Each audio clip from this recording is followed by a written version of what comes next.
సర్వాధికారియు సర్వశక్తిమంతుడైన యేసుక్రీస్తు ప్రభువారి అత్యున్నతమైన నామంలో లైఫ్ చర్చ్ వైజాగ్ నుంచి మీకు శుభములు తెలియజేస్తామన్నాను. ఈరోజు మత్తయి సువార్త 5వ అధ్యాయం 6వ వచనం చదువుకుందాం. మత్తయి సువార్త 5వ అధ్యాయం 6వ వచనం చదువుకుందాం. నీతి కొరకు ఆకలి దప్పులు గలవారు ధన్యులు, వారు తృప్తిపరచబడుదురు. యేసుక్రీస్తు ప్రభువారు కొండ మీద ప్రసంగంలో ఆయా ధన్యతలు చెప్పుకుంటూ శిష్యులు చాలా జనసమూహము అక్కడ ఉన్నారు. ఆ సందర్భంలో ఆయా ధన్యతల గురించి యేసు ప్రభువారు చెప్తూ వస్తున్నారు.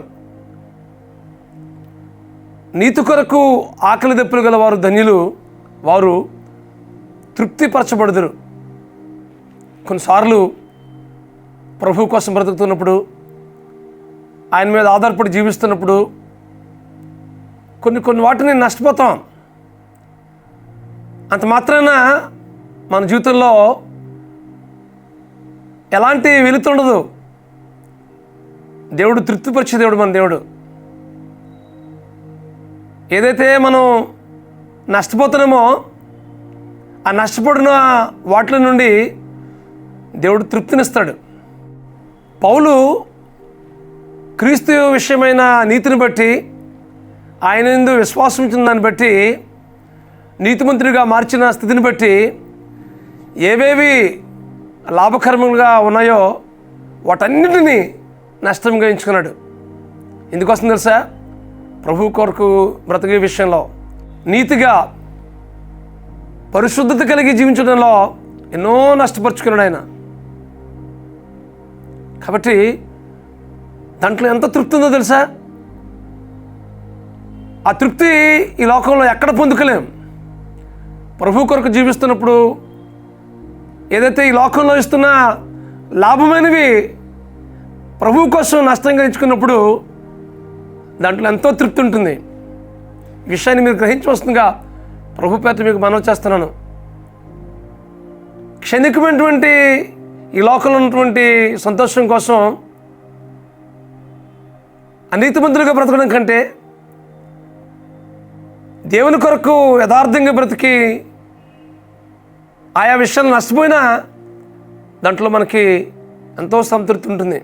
కాబట్టి మనం చూసినట్లయితే నీతి కొరకు బ్రతికే విషయంలో ఎలాంటి నష్టాలు మీరు ఎదుర్కొంటున్నారో అది నష్టంగా భావించొద్దు. అవన్నీ లాభకరమైనదని మీరు గ్రహించవలసిందిగా ప్రభు పేట మీకు మనవి చేస్తామన్నాను. ఈ లోకం ఇచ్చే వాటివి తాత్కాలికమైనటువంటివి, కానీ ప్రభు ఇచ్చేది అది శాశ్వతమైనది. అది ఎంతో సంతృప్తిని, సంతోషాన్ని, సమాధానాన్ని ఇచ్చేవి. కాబట్టి ఈ లోకంలో ఉన్న వాటి మీద దృష్టి నిలిపి వాటి గురించి వీటి గురించి మనం ఆశించి అనీతిమంతులుగా బ్రతకడం కన్నా నీతి కొరకు, ప్రభు కొరకు బ్రతికే విషయంలో ఏవేవి నష్టపోయినా సరే ప్రభు కొరకు నష్టపోవడానికి ఇష్టపడదాం. ప్రభు కోసం బ్రతుకుదాం. ఈ లోకంలో ఆయన కొరకు సాక్షులుగా ఉందాం. ఒకవేళ దేవుని కొరకు ఏదైనా నష్టపరచుకోవడానికి పరిస్థితి వస్తే అలాంటి విషయంలో ప్రభువుకి అప్పగించుకుందాం. దానిలో ఎంత తృప్తి ఉంటుందో తెలుసా? నా నిమిత్తము మీరు ఏదైనా నష్టపరుచుకున్నట్లయితే పరలోకంలో మీకు ఫలము కలుగుతుందని దేవుని వాక్యం మాట్లాడుతుంది. కాబట్టి పరలోకంలో మనం ఉన్నతమైన అనుభవాలు నడిపించబడడానికి ఈ లోకంలో ప్రభు కొరకు నీతిమంతుడిగా బ్రతుకుదాం.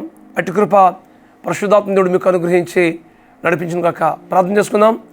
ప్రమాస్వరూపుడా, మహాకృపగల మా తండ్రి, ఇదిగో ప్రభు, నీతి కొరకు ఆకలి దప్పులు గల వారు ధన్యులు, వారు తృప్తిపరచబడదని మీ వాక్యం సెలవిస్తుండగా ప్రభువా, ఈ లోకంలో మీ కొరకు బ్రతకడం విషయంలో, మీ కొరకు జీవించడం విషయంలో ఏదైనా ప్రతికూలత ఎదుర్కోవాల్సి వస్తే, ఏదైనా నష్టం వాటిల్లితే వాటిని నష్టపరుచుకోవడానికి మేము సిద్ధపడడానికి నేను సహాయం చేయమని ప్రార్థిస్తున్నాం ప్రభువా.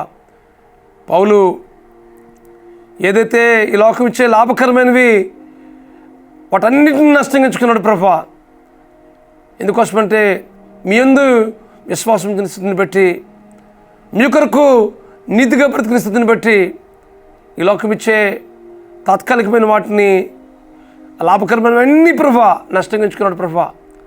అటు కృప మాకు కూడా దయచేయమని ప్రార్థిస్తున్నాను మా తండ్రి. మీ కొరకు బ్రతకడం విషయంలో, మీ కొరకు జీవించిన విషయంలో,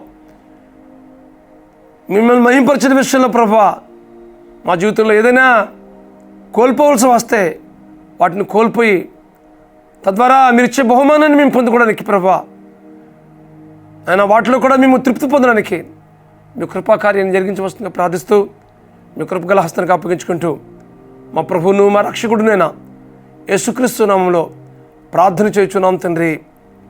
ఆమేన్, ఆమేన్, ఆమేన్.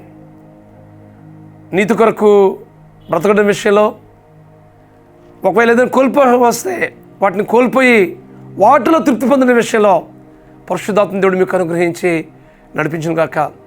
God bless you friends. Have a wonderful day. God bless you.